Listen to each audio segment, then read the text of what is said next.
Buenas tardes, bienvenidos. 20 de mayo de 2020, 4 de la tarde. Gracias. Te que ungerle rosa esotérica tu alma. Está en tu propio vaso, en la férrea prisión de tu propia cárcel, hundida en ti como en un abismo. Sientes que una poderosa hélice impulsa tu nave. ¿Dónde va? Tú mismo lo ignoras, pero sigues tu camino pausado o vertiginoso en busca de un puerto que no conoces. Esta es tu ruta.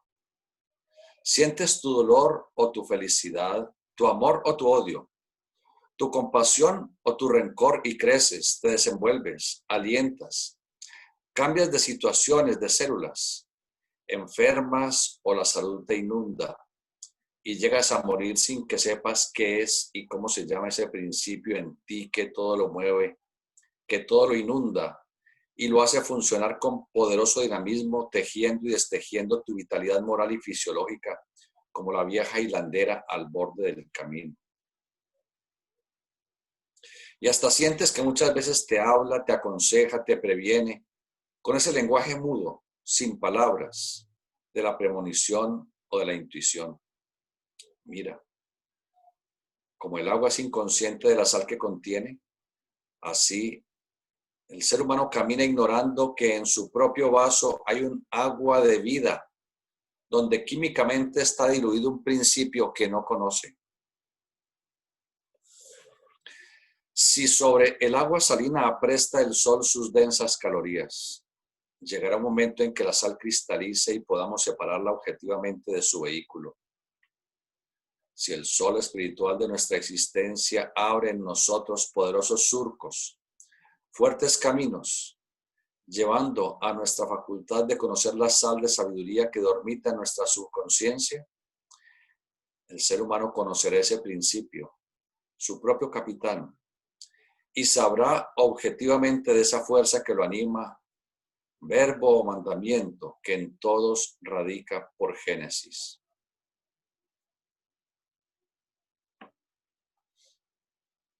Entonces, el autor nos hace referencia a que tenemos un principio espiritual desconocido, interior, pero que todo lo anima, que todo lo guía.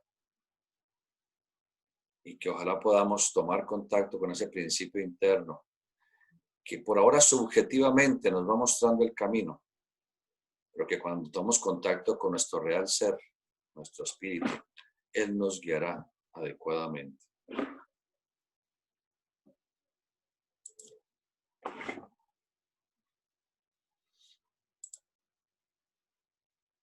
Bueno, ahora continuamos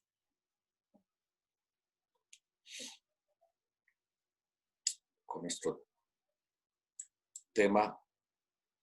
Ya pasamos la parte de las semillas, de la inteligencia, de la sensibilidad, de la acción fecunda y la semilla progenésica.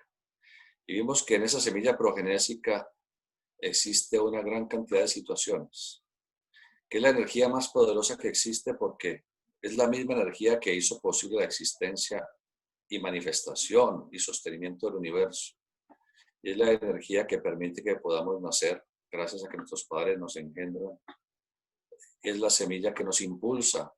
Cuando nos enamoramos, nos impulsa a conseguir trabajo, nos impulsa a triunfar para poder darle a esa persona que amamos, darle todo aquello que deseamos, que anhelamos, que es nuestra ilusión.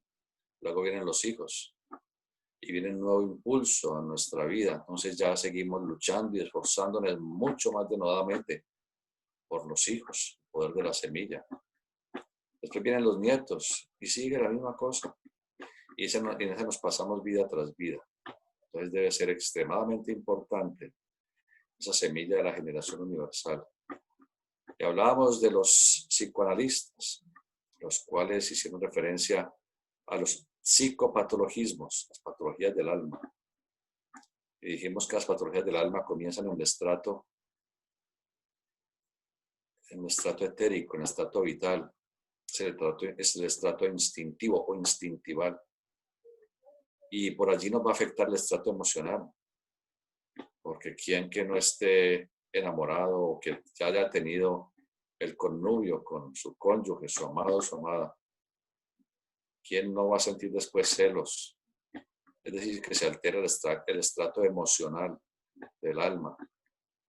¿Quién no va a sentir de pronto después rencor, odio, resentimiento, si se acaba esa situación y uno no lo desea aún?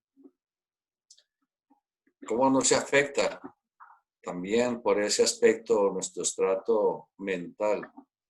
Y podemos ponernos afectados pues, mentalmente de una manera o de otra, y así sucesivamente. Qué tan importante es esa energía. Decíamos entonces, Sigmund Freud, le vino a dar la mano al mundo, mostró un camino, el psicoanálisis, el análisis del alma. El alma no es el espíritu. El espíritu es el centro de conciencia, la chispa divina emanada de la vida cósmica. El alma es la sensibilidad que inicialmente es instinto, emoción y racionalismo, siendo el mediador entre el espíritu y el cuerpo denso. En un principio, en estados salvajes de la evolución, el alma se manifiesta como instinto y emoción. Posteriormente surge la mente, añadida al instinto y a la emoción, que es el estado actual de la humanidad. El racionalismo en conciencia y el instinto en sensibilidad. Así habremos finalizado la evolución terrestre, proceso que tardará miles de años, quizás más. ¿Qué importa el tiempo? Es solamente conceptual, porque la evolución tiene toda la eternidad para desarrollarse, pero podemos acelerar el proceso. El conocimiento psicoanalítico tiene tres escuelas importantes. Freud, Sigmund Freud, Carl Gustav Jung y Alfred Adler. La escuela de Freud, en donde hizo referencia a la psiconeurosis, a las patologías del alma debido al abuso, al exceso, al abuso de la energía sexual. Lo malo no es el uso, que es natural y divino. Lo malo es el abuso. El abuso de la energía sexual o bien la represión de la misma. Expresó que la solución es la sublimación, que es buscar el aspecto bello, sensible de la vida, abandonando lo ordinario de la misma. En vez de mirar con lujuria la otra polaridad de la existencia, miremosla con armonía, con estética, con verdadero amor, para extasiarnos en la delicadeza de su figura, de su forma, de su voz, de su estética, y así sublimar la existencia para convertirla en belleza y en conciencia. Y las damas deben admirar en los varones su inteligencia, su gallardía, su porte, su virilidad. Admirar la posibilidad que ese varón le ofrece para que pueda ser madre, para que el milagro de la vida y de la evolución puedan manifestarse. Eso es comenzar el sendero de sublimación consciente. Pero si nos reunimos con los demás a decir chistes ordinarios de doble sentido acerca de la sagrada semilla de la generación, estaremos enlodando nuestra vida y por ende afectando la evolución de la humanidad, obstaculizando nuestro perfeccionamiento y el perfeccionamiento de la humanidad, porque somos células del mismo cuerpo planetario. En la medida en que cada uno de nosotros esté corrompido, sucio y enfermo, contaminaremos a los demás. En la medida en que cada uno de nosotros luche por perfeccionarse, por espiritualizarse, los demás también lo harán, pero el trabajo depende de nosotros, solo de nosotros. No depende de las iglesias, que hacen una gran labor despertando el sentido místico. No depende de darnos golpes de pecho y decir, yo me confieso ante vosotros, mis hermanos, y ante Dios Todopoderoso, que he pecado por mi culpa, por mi gran culpa, por mi grandísima culpa. Eso no sirve para nada. Los demás, ¿qué nos importa si nos damos golpes de pecho o si no nos los damos? Es en la profundidad y en el secreto de mi santuario, en el corazón, en donde me doy cuenta de que he cometido errores y abusos en el templo cuerpo. Y debo prometerme a mí mismo que voy a perfeccionarme. El cambio está en nosotros. No es pagando $50 por un curso maravilloso que van a dictar el fin de semana porque allá sí le van a enseñar todo. Puede que le enseñen algunas cosas, pero si no las aplica, seguirá en las mismas.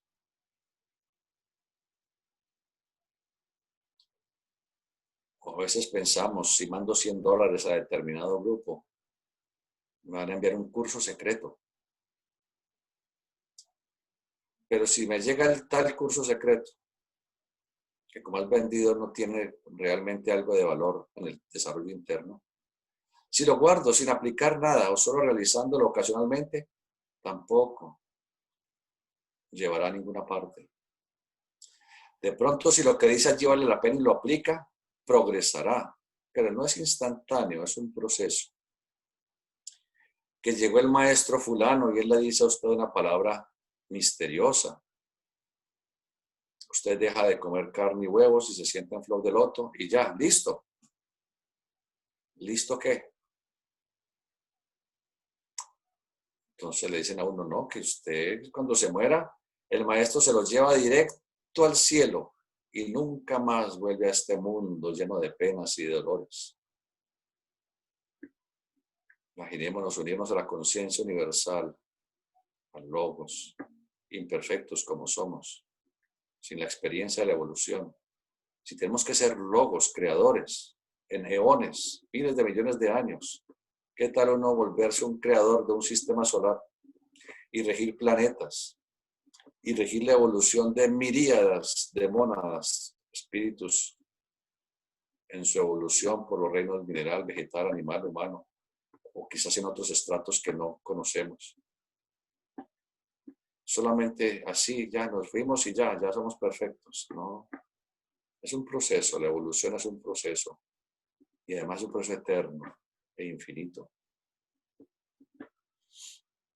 ¿Por qué nos dejamos ilusionar y muchas veces engañar? El Señor Jesús dijo, sed perfectos como vuestro Padre que está en los cielos es perfecto. ¿Cómo vamos a ir a donde el Padre cósmico, la inteligencia universal, siendo imperfectos? No es lógico. No es que porque nos dicen 3 o 5 palabras misteriosas y nos sentamos de una manera curiosa ya seremos clarividentes, clarividentes, telépatas, que podremos saber instantáneamente. Eso no es tan sencillo. Quien les prometa eso les está engañando. Y si además les está prometiendo eso y cobrándoles plata, los están ganando doble. La espiritualidad no se compra. La espiritualidad y el perfeccionamiento no se obtienen porque me vista de azafrán, o de blanco, o de cualquier color, o porque me haga una colita por aquí, o me rape completamente la cabeza, o me deje todo el cabello sin cortar. No, la espiritualidad no se hace propaganda. No es posible lograr el perfeccionamiento por mi forma de vestir o por la moda que yo utilice. Que es muy respetable la tradición de cada escuela, eso es otra cosa. Que la tradición en la escuela que yo estoy se visten de azafrán, maravilloso, es la tradición, pero no significa que eso ya lo haga ser un ser superior. Que en la tradición de mi escuela nos dejamos solamente una colita y lo demás lo rapamos, maravilloso, es un símbolo distintivo de su escuela y la respeta y la quiere. Entonces, una cosa es el respeto que uno tiene hacia su escuela y adopta los símbolos, la tradición, maravilloso, pero eso no lo hace uno más espiritual, ni lo hace más divino, ni le va a conferir poderes, ¿no? El trabajo es mucho más delicado, porque la espiritualidad no se hace propaganda. Tampoco es colgarme algo que huele a sándalo o que tiene cruces y palitos y cosas. Como símbolos y para ayudarse un poco en la meditación, pasando cuentas, está bien, pero tampoco me hace más espiritual. Que me voy a convertir en el ser más poderoso porque fui y compré en una librería una imagen maravillosa y me la coloco aquí o allá, con muchos que se colocan la imagen de la fotografía de su maestro, se la colocan en medallitas, o colocan por toda parte. Eso no lo hace más espiritual, ni más santo, ni más divino, ni más perfecto.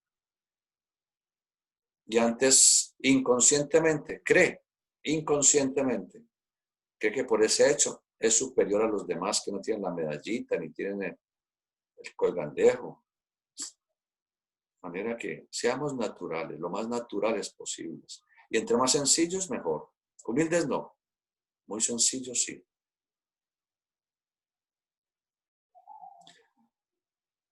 Tenemos que utilizar la semilla de la inteligencia para pensar. No nos dejemos dogmatizar. Utilicemos la semilla de la sensibilidad para despertar mística, amor, bondad por nuestra familia, que son los que están más cerca, con nuestros amigos, y luego con toda la humanidad, como lo hizo el Señor Jesús. Utilicemos la semilla de la acción fecunda, para apasionarnos por un ideal y lograr el éxito que queremos. Muy especialmente para los muchachos, cuando yo de esta conferencia les dije, muy especialmente ustedes, muchachos, que hace 30 años estábamos muchachos, la mayoría. Muy especialmente para ustedes que están muchachos, logren el éxito que quieren, pero mantengan un ideal. Si tienen un ideal, tienen una meta.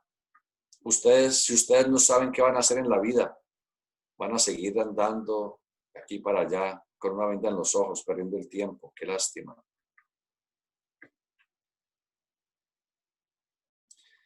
Ir a las fiestas los fines de semana. Es sabroso, la vida social está bien. Bailar, compartir el magnetismo del hombre y de la dama en el baile. Es bello, es sano, está bien. Para uno ser un esoterista, un espiritualista, un místico, no se requiere ir a encerrarse en una caverna, en una montaña, ni ir a la cima de una montaña, ni ir a encerrarnos en lo profundo del bosque. La espiritualidad es un sentido interior. Ir a una reunión, a una fiesta y compartir con los amigos, reírse sanamente, bailar. Está bien, eso es sano. Lo malo es olvidarnos que tenemos esa esencia pura espiritual que debemos cultivar.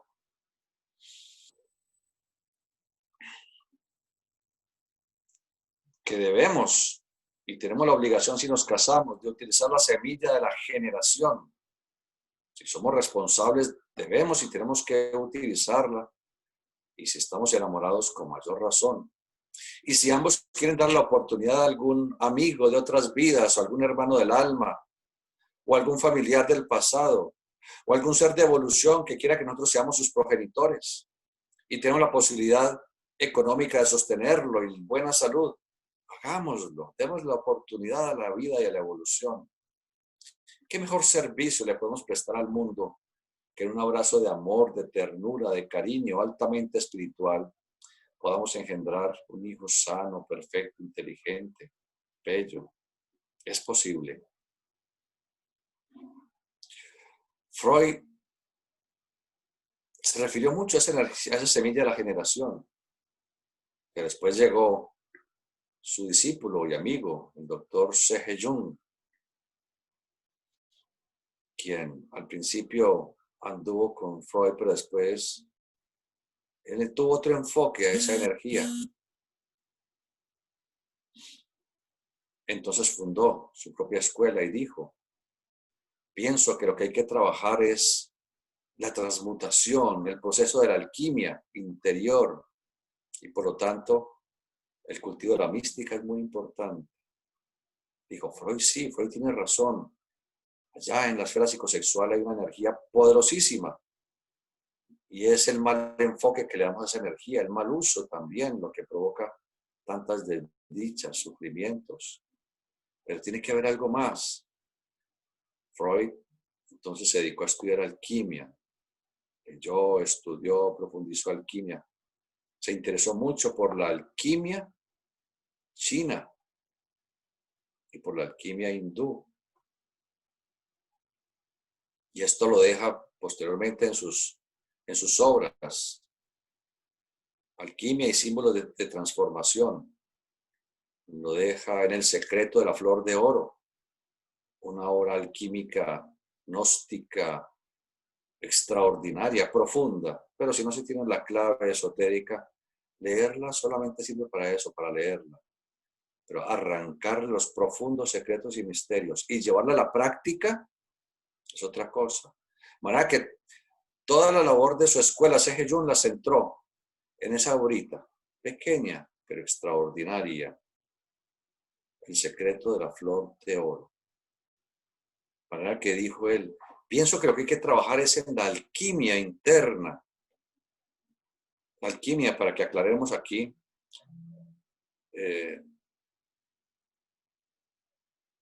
tenía un doble sentido. Que probablemente los alquimistas, los mismos alquimistas pudieron fabricar oro y piedras preciosas. Probablemente, pero esa es la parte menos importante. Ellos se encerraban en ese mito. Encerraban un profundo conocimiento interno. Transformar los viles metales de la personalidad en el oro genuino de la espiritualidad. Transformar ese plomo de la pereza, de la inercia, de la quietud. Transformar el estaño del instinto, de la lujuria. Transformar el cobre de las pasiones y de los vicios aberrantes. Transformar el hierro de la emotividad, de la ira, del odio. Transformar esos metales viles en el matraz alquímico, sometiéndolo a un fuego lento, una decocción precisa, para en esa amalgama de metales, especialmente el plomo, el estaño, el hierro y el cobre, y milagrosamente obtener el oro. Químicamente eso, que yo sepa, no es posible. Probablemente ellos tuvieron también algún conocimiento extra. Decían que se necesitaba un polvo de proyección, un polvo rojo. Y colocando un solo grano de ese polvo en esa mezcla podía, en su proceso de fundición, transformarse en oro. Esa es la parte exotérica que ellos decían. Sí, en el oro divino, del poder crístico en el corazón. Porque el estaño está representando la energía buena y mala que tenemos acumulada en el chakra básico, en el coxigio. El plomo. El estaño está representando la energía buena y mala encerrada en el chakra sexual. El hierro está representando las energías buenas y malas encerradas en el chakra umbilical. El cobre representa las energías buenas y malas encerradas en ese gran centro energético del plexo solar localizado allí en la zona abdominal superior. Transformar todas las energías buenas y malas, porque en esos centros de energía se ha acumulado la experiencia de toda nuestra evolución, la sabiduría de todos los errores y de todos los aciertos que hemos tenido en millones y millones de años.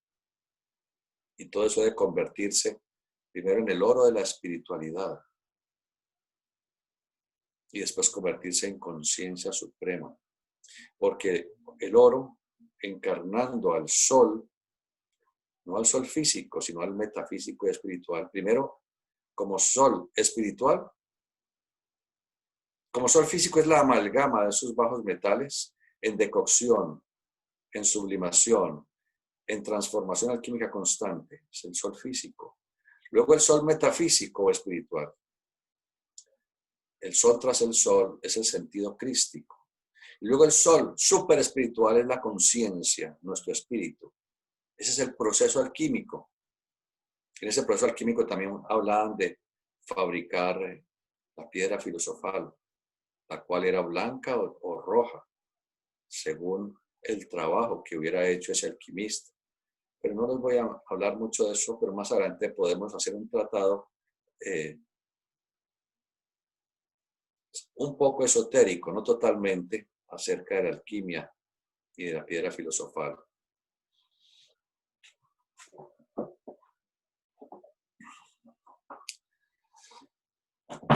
Bueno, Dijo Jung, pienso que lo que hay que trabajar es en la alquimia y por lo tanto el cultivo de la mística es muy importante. Y se dedicó a buscar en las escuelas esotéricas hasta que de pronto en sueños recordó que en otra vida, en otro cuerpo, en otra historia, en otro tiempo, había pertenecido a una logia esotérica. ¿Por qué? Porque observó un salón que tenía 2 columnas, una blanca y otra negra, que el piso era aparquesado, mosaicos blancos y mosaicos negros alternados por toda parte. Observó que había una biblioteca adjunta, libros con conocimientos maravillosos, libros que no estaban públicos en el mundo. Entonces él se dijo para sí, realmente tiene que existir esto de la reencarnación. Tengo que estar recordando otra vida y tiene que existir el camino que ayuda a la humanidad a perfeccionarse. Había recordado que había sido masón allá en la noche de los tiempos. Y toda esa cantidad de símbolos que observó allí y algunas enseñanzas de los libros le hicieron entrever que el misterio de esas 2 columnas, blanca y negra, del piso aparquesado blanco y negro, se relacionaba con la bipolaridad, con los aspectos masculino y femenino. Y que la logia significa el lugar donde se estudia al logos, a las energías universales. El logos en el universo, la inteligencia universal. El logos en nosotros es este templo, esta es nuestra logia. Y en él estudiamos las energías del logos. El logos es el verbo, el creador. Y ese verbo, el verbo génesis, el verbo de vida, el poder generatriz, que ha hecho, hace y hará todo cuanto es. El que despierta a nosotros la inteligencia, la comprensión, la sabiduría, la voluntad, la sensibilidad, el amor, la bondad, la espiritualidad, la acción fecunda, la emoción, la fuerza física, el entusiasmo y todo lo que podamos derivar, todos está en nuestra logia. Este es nuestro templo. Y son 2 columnas, el hombre y la mujer, encarnando siempre ese doble principio al cual tenemos que someternos. Tenemos la profundidad del conocimiento de C.G. Jung, que quizás la gente cuando lee muy someramente, porque no es fácil de leer, mejor deja los libros de lado porque no se entiende absolutamente nada si no se tienen las llaves, las claves que permitan abrir la puerta, la entrada al conocimiento sagrado de las edades. El camino que nos narra Jung es buscar el aspecto álmico, el aspecto sensible dentro de la química de la vida. Alquimia. Alquimia. El aliento de la vida finita e infinita.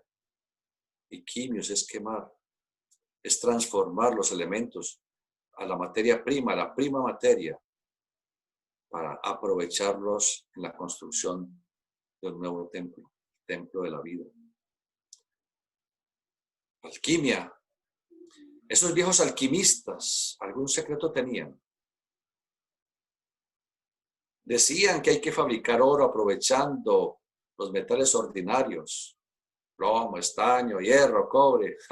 Y esos viejos alquimistas sí sabían cómo era la cosa. El oro es la genuina espiritualidad, es la armonía, es la mística, es la bondad. Y los viles metales, los metales ordinarios, claro, esas son nuestras pasiones, nuestros odios, emotividad, instinto. Esa es la parte negativa que tenemos que trascender, por supuesto. Encontró el camino y le mostró ese camino al mundo. En Símbolos de Transformación, una de sus obras muestra el camino de la alquimia, el camino de la regeneración del ser humano, a través del cultivo de la estética, devoción hacia la energía de la vida y hacia la otra polaridad. Aprovechando todas las imágenes simbólicas que encontramos en los libros de los antiguos, porque allí se encuentran grandes verdades, se encuentra cómo levantarle una punta al velo del misterio. Otro psicólogo, Alfred Adler, llegó a la conclusión, pensaba, yo veo que la humanidad sufre mucho y el problema es que algunas veces nos sentimos superiores a esta persona y otras veces nos sentimos inferiores a esta otra. ¿Por qué? Esa fue la conclusión a la que llegó Adler. Descubrió que la humanidad sufre de plusvalía y de minusvalía. Sufrimos plusvalía, es decir, nos sentimos que valemos más a veces que otras personas. Y minusvalía, a veces nos sentimos inferiores a otras personas. Un problema psicológico tremendo de la humanidad. Uno ante el presidente agacha la cabeza y le da miedo y se pone a sudar. Y si de pronto lo mira, uno ya cree que se va a desmayar. Se siente menos, que el otro tiene una corbata rosadita y uno la tiene blanca.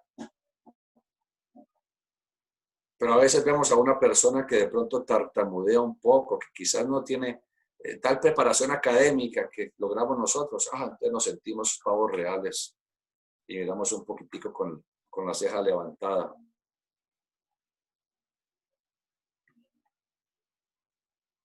¿Por qué voy a tener que agachar la cabeza al presidente de la República? Lo trato con altura, con respeto, claro. Tiene su dignidad, tratémoslo con respeto, pero no más. Tiene su dignidad, está muy bien, pero me voy a sentir humillado y tímido porque el Señor es el presidente o porque el otro tiene más plata que yo. No, señor. Eso es inconsciencia. Tanto la plusvalía como la minusvalía son inconsciencia de parte nuestra. Son traumas, son ideas erradas que nos han sembrado en nuestro inconsciente desde niños. Este es el alcalde, entonces hay que echarle la cabeza al señor alcalde. No, que este es un ministro, que este es el embajador. Entonces agachemos la cabeza. No tiene nada que ver. Ellos comen frijoles como uno y se echan gasecitos y todo es la misma cosa. Que han escalonado en su campo, maravilloso, se esforzaron. Pero de pronto ellos no saben preparar gotitas de medicina como lo hago yo. Cada quien escalona una cosa. Yo no sé hacer un sancocho tan extraordinario, un almuerzo tan extraordinario como prepara mi esposa. Cada quien, todos somos grandes en lo que hacemos. A lo que uno se dedique, eso tiene que saber. Uno no tiene por qué ser grande en todo, pero uno es grande y es noble en su línea de desenvolvimiento si se está esforzando. Si es un vago y un degenerado, y un irresponsable y un inconsciente, pues de pronto esta razón tendrá de sentirse un poco minusválido. Pero si somos gente normales, naturales, no tenemos por qué sufrir ninguno de esos estados alterados, bajos, vacíos. Yo no me tengo por qué sentir ni más que nadie, ni menos que nadie. ¿Por qué me voy a sentir más que otra persona que tenga menos dinero que yo, o que tenga menos conocimiento que los que tengo, o que sea menos hermoso que yo? No, señor. Hay que cultivar la semilla de la conciencia para trascender la plusvalía y la minusvalía. La humanidad sufre mucho por inconsciencia. Muchas personas no quieren hablar con los demás, con las demás, porque esa persona tiene muchas alhajas, está muy pinchada, o esa persona es muy estudiada, o esa persona tiene muchos títulos, o esa persona es muy bonita. Somos seres humanos, somos parte de la misma esencia cósmica, somos iguales en esencia, todos somos iguales. Diferentes en grado de evolución, sí, diferentes en grado de evolución. El que se ha esforzado más tiene más, el que se ha esforzado menos tiene menos evolución. Pero en esencia somos iguales. De manera que desde el punto de vista de la sociología, somos comunistas en el campo del alma. Somos iguales en esencia espiritual. Socialmente somos diferentes, porque cada uno ha ido haciendo de su destino lo que quiere a través de su libre albedrío. Entonces, tengamos eso muy en cuenta.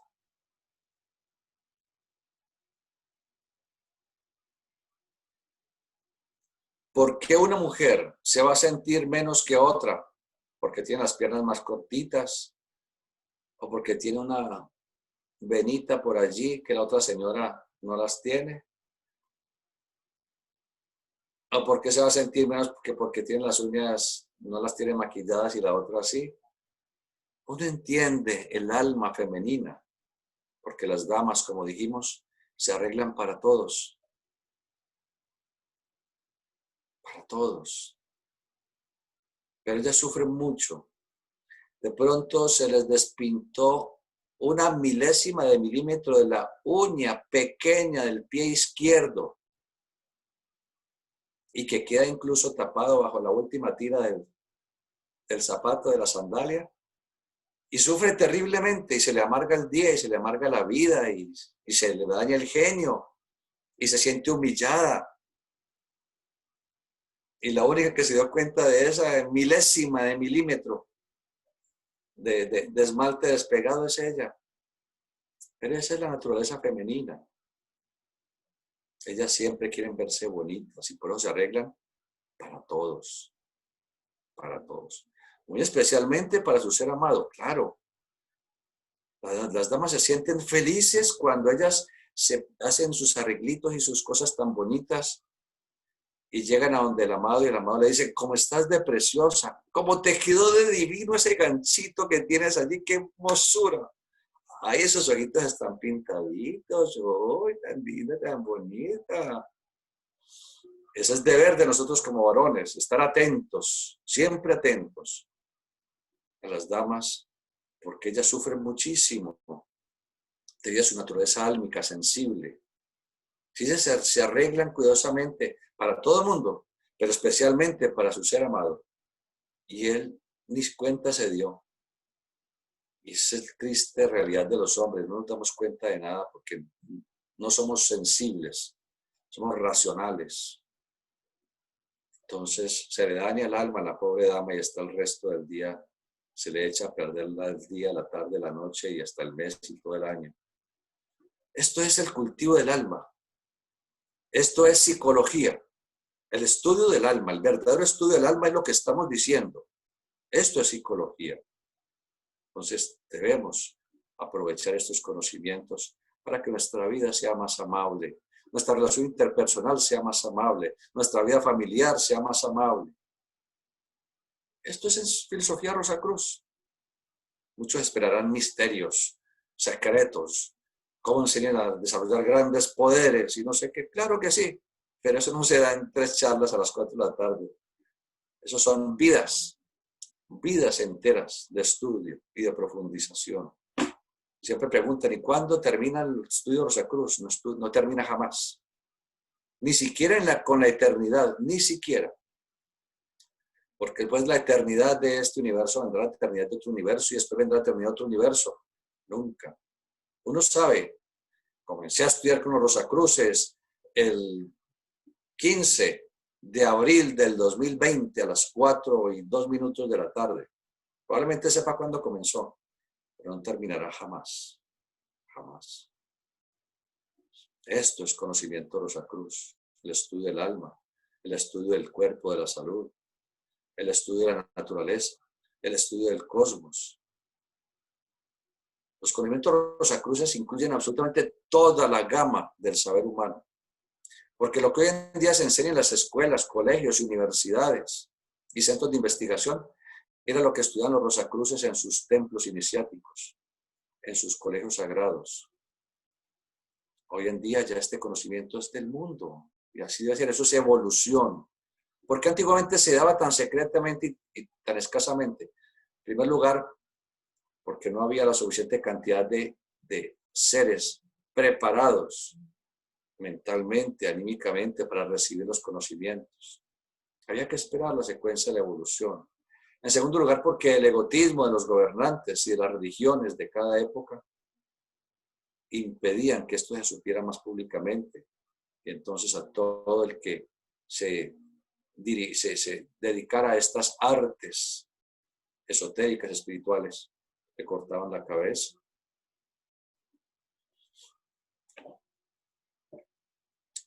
Hagamos conciencia. ¿Por qué voy a sentirme más que otra persona que porque tengo una corbata mejor puesta? O porque tengo 3 vueltas de oro alrededor de mi cuello o alrededor de mi mano. O porque tengo un Rolex de 10 millones de dólares. Hagamos conciencia. Lo que vale no es el empaque. Lo que vale es lo que llevamos dentro, lo que llevemos de sensibilidad y conciencia, de amor, de servicio. Eso es lo que vale. No el empaque. Hay personas pequeñiticas, bajiticas. Su personalidad física nos llama la atención. Físicamente pequeñitas. Pero su ser interno, unas el alma que tienen tan gigantesca, otras su ego tan portentoso y otras su ego con minúscula también tan portentoso. Los hace seres gigantescos, que apabullan si llegaran a mostrar su magnitud de una manera más pública. Miremos, hay personas bajiticas que tienen una personalidad tremenda, no individualidad, no espiritualidad, no, una personalidad tremenda. Y con esa personalidad doblegan a todos los políticos y a todos los militares y a todo el mundo. Y son seres que llegan a ser demasiado perversos y terribles para el mundo. Hay personas bajiticas que tienen un gran centro de conciencia, un espíritu gigantesco. Y esos seres pequeñitos logran mostrarle al mundo lo que es la grandeza del espíritu, no la personalidad física de su cuerpo. Hay personas pequeñitas que tienen un alma extraordinaria y se dedican a servirle al mundo y desarrollan una bondad excelsa y son recordados y adorados por todos los que los conocen. Pues no es la personalidad la que muestra la grandeza del espíritu y del alma, no. Es internamente lo que somos. Hay personas altísimas, pueden tener un 80, 2 metros, pueden que tengan 2 metros con 40, extraordinarios para encestar balones y ganarse millones, pero de allí no pasan. De manera que no es la personalidad la grande en el ser humano, es la individualidad lo grande. Aquellos que tienen una personalidad exuberante, altos, buenos mozos, con gran estampa, con unos carros Maserati y qué sé yo, pero por dentro se estarán cultivando, estarán aprovechando la oportunidad que les dio su propia evolución para apasionarse y perfeccionarse por lo grande, lo divino, lo espiritual, o solamente viviendo en lo físico, en sus desvaríos, pensando que son muy grandes, desgastando su organismo, perdiendo las oportunidades de la evolución en medio de cosas que generalmente no nos van a ayudar y que llevan a muerte prematura y a enfermedades degenerativas. No estamos criticando, estamos mostrando hechos, porque cada cual tiene toda la divina herencia del universo de hacer lo que quiera. Tenemos el libre albedrío, entonces no criticamos, mostramos hechos. El que quiera seguir ese camino insulso, mundano, está bien, eso es elección. El que quiera esforzarse y seguir un sendero un poco más espiritual para en otras vidas venir más despierto, más consciente, más útil para sí mismo y para la humanidad, está bien. Lo que el ser humano quiere hacer está bien, es perfecto.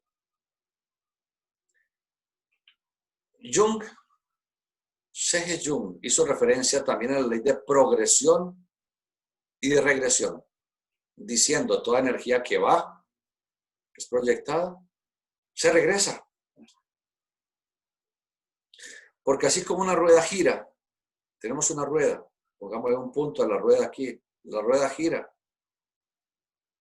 Y siempre retorna al mismo punto.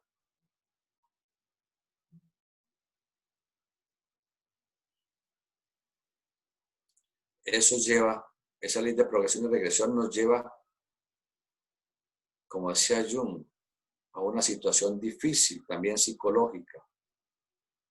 La inseguridad. Uno quiere lograr algo, entonces se dice, voy a hacer esto. Inmediatamente, por esa fuerza de progresión y regresión, regresa esa energía inmediatamente dice, ¿y si no lo logro? Voy a pedir trabajo, ¿y si no me lo dan? Voy a declararle el amor a esta preciosidad, ¿y si no me acepta? Es un gran problema del ser humano, esa inseguridad por ese proceso de progresión y regresión. Si conocemos la ley, entonces no nos dejemos afectar negativamente por ella. Voy a declarar mi punto. Si me acepta bien y si no, mejor. Voy a conseguir empleo. El no me lo echo en el bolsillo, así decía mi papá, mi padre. Decía, uno va a pedir algo. El no se lo echa en el bolsillo y no va por el sí. Y si le dicen no, que perdió, nada. Porque antes no tenía nada. Si le dicen no, no perdió nada. Pero si le dicen sí, ganó. Ganó. Entonces, este conocimiento de la ley de progresión y regresión de C.G. Jung es simplemente para echar siempre el no en el bolsillo e ir por el sí. O dejemos el no ahí tirado. Echémoslo la basura y vamos por el sí. Siempre optimismo, optimismo, optimismo y más optimismo. Entusiasmo y más entusiasmo.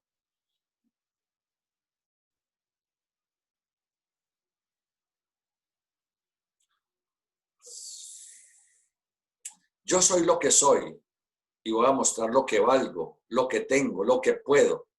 Si me resulta bien, lo merezco. Si no me resulta, bueno, ya vendrá otra oportunidad. No me merezco esa. ¿Será que vendrá una mejor? ¿O será que tengo que escalar por unos peldañitos previos, como ya lo dijimos, antes de llegar allá? Este es el conocimiento del electromagnetismo. Este es el conocimiento de las leyes de la vida. Esto es conocimiento Rosacruz. Bueno.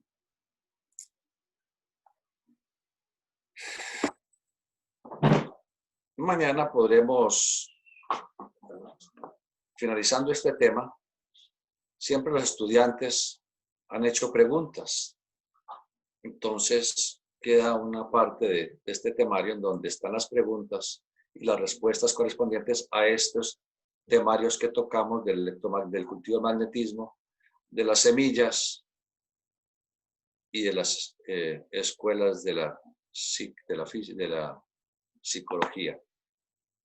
De manera que mañana podremos continuar con eso, los que nos puedan acompañar. Maravilloso, si Dios mediante, si estamos aquí, por supuesto.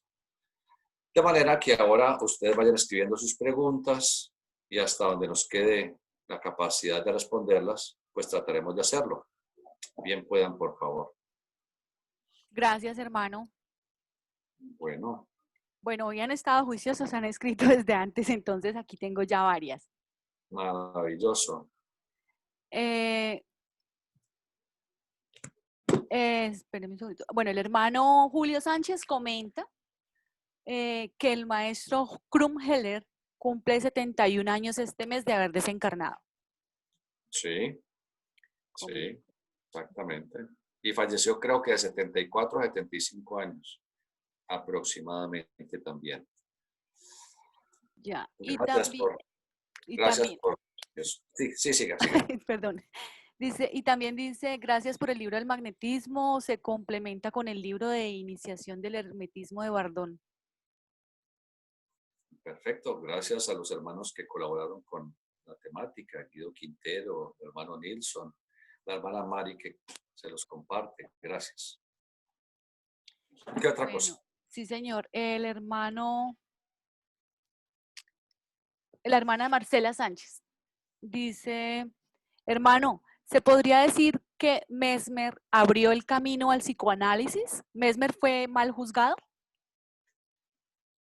Mesmer fue mal juzgado, él fue ocultista, él era esoterista, tenía conocimientos del magnetismo universal, se esforzó mucho por tratar de mostrarle esto al mundo, pero simplemente lo ridiculizaron, lo atacaron, denigraron de él, y la historia que cuentan es torcida, por supuesto, pero él vino a mostrar un camino, y ese camino después lo tomaron otros posteriormente de él. Hubo un gran médico, Paul Seyagot, él redescubrió todas estas técnicas del hipnotismo, el magnetismo, la sugestión, enseñó mucho acerca de eso. Charcot, también de la época de Mesmer, investigó demasiado con magnetismo, se enfocó mucho en demostrar que el magnetismo físico podía curar, podía sanar también a las personas. Y también investigó, profundizó en la sugestión, usar el magnetismo para inducir hipnosis y para inducir curaciones. Ellos lograron grandes curaciones en las histéricas y los neuróticos, que antiguamente ese era un problema muy serio. Esas personas quedaban ciegas o quedaban paralíticas, lo que fuera, por un simple problema histérico en las damas, un problema de neurosis en los varones. Y ellos, a punta de sugestión y de magnetismo, volvían a la persona a su normalidad. Hoy en día esa ciencia se ha perdido bastante. Son muy pocos los psiquiatras psicoanalíticos que utilizan algunas de esas técnicas. Eso se ha perdido, desafortunadamente, pero se redescubrirá. Volverá a ponerse en usanza dentro de algunas décadas. ¿Qué otra cosa?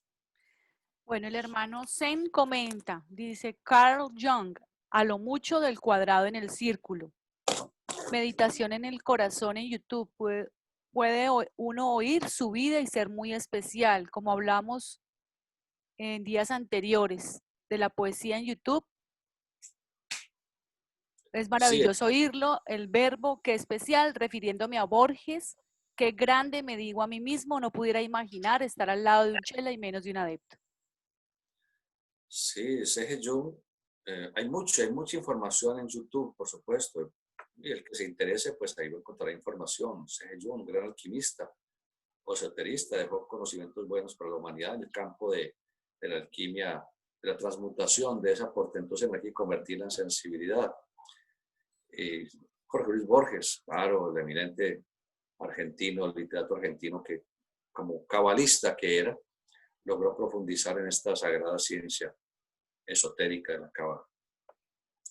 ¿Qué otra cosa? La hermana Elisa dice, hermano, ¿se heredan las psicopatologías? Porque en algunas familias se repiten algunas patologías mentales.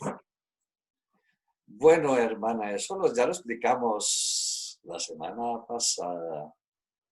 Y dijimos que sí, que a través de la herencia se heredan tendencias y que se observa por familias en donde problemas de esquizofrenia y problemas depresivos y bipolaridad, como las generaciones sucesivas también tienen esas tendencias, y dijimos, heredan tendencias, porque para eso es el karma es para que uno pueda pagar. Si un ego escoge a sus padres con antelación, sabe que esa mamá con su problema mental le puede proporcionar algunos receptores químicos en su cerebro alterados para que esta persona que va a nacer, que está eligiendo a sus padres y que también tiene una deuda que pagar en ese respecto, pues también la pague, ¿sí? Eso es real, claro. ¿Qué otra cosa? El hermano Pablo Vázquez pregunta, ¿cómo puedo diferenciar, discernir entre lo que quiero hacer y lo que debo hacer? Ay, pues ahí está diciéndolo de una vez, discernir es discernir dos veces, es pensar las cosas bien que hacer. Sí, ahí sí, yo no le puedo iluminar más en ese sentido, porque es algo de cada quien, es algo tan personal, tomar sus decisiones, mirar qué es lo que va a hacer de su vida. Pero sí hay una ayudita, esa ayudita es la vida nos va mostrando el camino. Es allí el secreto. La vida nos va mostrando el camino, dejémonos llevar, dejémonos guiar. A Dios rogando y con el mazo dando. Mantengamos esa ilusión de encontrar nuestro camino, material, espiritual, lo que sea. Vámonos a nuestro mundo interior todos los días. Seamos buenas personas, seamos honestos, veraces, serviciales hasta donde nos sea posible. Y tengamos la rigurosa seguridad que la vida nos muestra el camino y nos pone en donde tenemos que estar. Nunca desconfiamos, como dice Paracelso. Nunca desconfiemos porque tenemos tras de nosotros un ejército que no imaginamos ni en sueños. Otra cosa. Sí, señor, el hermano Gabriel Correa dice, el ser humano que le sirve al prójimo y que no sepa de esoterismo puede evolucionar más rápido que aquel que sepa demasiado de esoterismo. Es correcto lo que dijo, póngalo como una afirmación. ¿Qué otra cosa? El hermano Conrado pregunta, ¿el polvo rojo sería la semilla? No le puedo hablar de eso. Son conocimientos extremadamente secretos. El que logre encontrar cuál es el polvo de protección y cómo utilizarlo, en cuántos granos y todo, maravilloso. Ya es por merecimiento kármico. ¿Qué otra cosa? El hermano Andrés Salazar dice y pregunta, hoy vi una noticia en que la NASA confirmó la existencia de un mundo paralelo en el que el tiempo va al revés. ¿Cómo puede ser esto posible? Bueno, la noticia la dio el periódico El Clarín, reencauchando noticias viejas. Existe en el Polo Sur una situación, allá hay uno de los laboratorios, de los múltiples que tienen allá, por supuesto. Hay uno de los 3 laboratorios planetarios, porque uno en Italia, otro en Norteamérica y otro en Polo Sur, en donde a una profundidad de no sé cuántos centenares de metros o un kilómetro, no tengo el dato en este momento, allá tienen un reservorio de agua pesada, la cual brilla, libera fotones, fotones son átomos de luz, fotones son fotones de luz, brilla cada vez que un neutrino golpea, el neutrino atraviesa la corteza terrestre, atraviesa el planeta Tierra como si fuera nada, como un balín cayendo en un pozo de agua. Es decir, la materia no limita para nada los neutrinos, viajan casi a la velocidad de la luz, forman parte de ese supuesto explosión inicial del universo. Son los rayos cósmicos.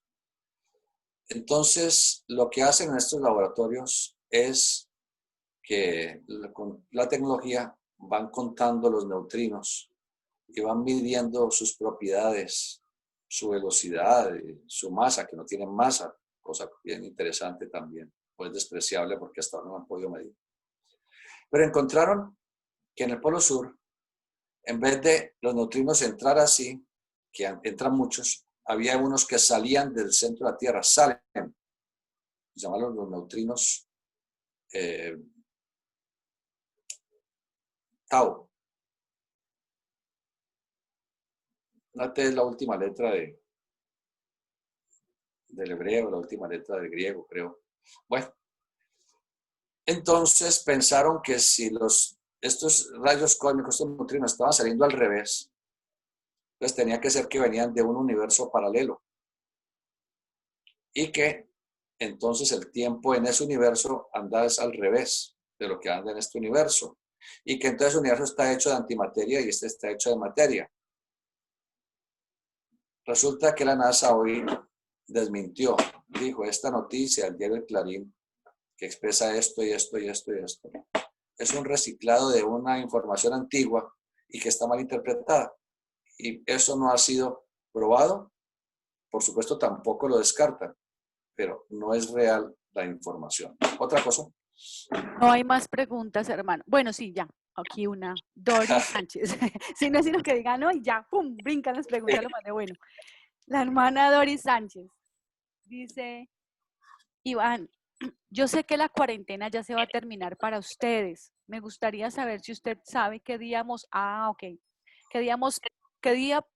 podríamos continuar con las clases y de verdad que le agradezco mucho su tiempo y dedicación. Bueno, por lo pronto nos alargaron la cuarentena hasta el final de mayo. Por lo pronto. Bueno, que contamos todavía con 2 semanas adicionales, afortunadamente.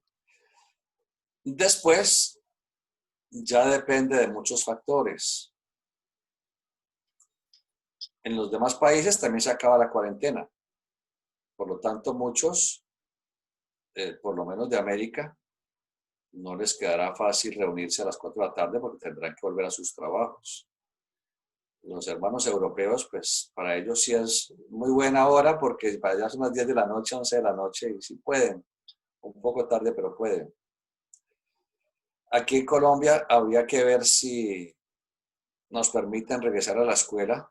No sé si nos permitan regresar a la escuela o si sea sano regresar a la escuela donde nos reunimos 70, 80, 100 personas en un salón.